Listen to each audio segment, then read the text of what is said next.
एकनाथ शिंदे साहेबांनी कोरोना झाल्याचं नाटक केलं होतं अशा पद्धतीचं असंवेदनशील विधान करून संजय राऊतनी आज निर्लज्जपणाचा वर्ल्ड रेकॉर्ड केलाय। राऊत, जेव्हा तुम्ही आजारी होतात ना तेव्हा शिंदे साहेबांनी तुमच्या भावाला फोन करून तुमच्या तब्येतीची विचारपूस केली होती।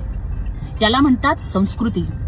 आणि दुसऱ्याच्या आजारपणाची टिंगल टवाळी मस्करी जी तुम्ही केली आहे ना त्याला म्हणतात विकृती।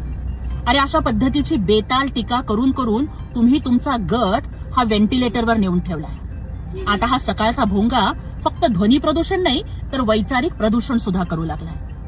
अरे राजकारण करायला सगळं आयुष्य पडलंय, परंतु दुसऱ्याच्या तब्येतीविषयी दुसऱ्याच्या आजारपणाविषयी बोलताना तरी थोडी संवेदनशीलता बाळगा, अन्यथा जनता तुमचं तोंड कायमचं बंद केल्याशिवाय राहणार नाही।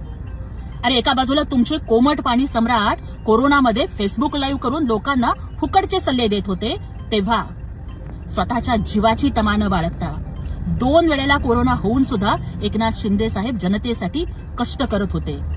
औषधं असतील, रेमडेसिवीर असेल, हॉस्पिटलमधले बेड असतील, ऑक्सिजनची उपलब्धता असेल, या सगळ्या गोष्टींची सोय करत होते आणि जनतेला धीर देत होते। हे जनता कधीच विसरणार नाही आणि जनता त्यांच्या पाठीशी खंबीरपणे उभी राहील।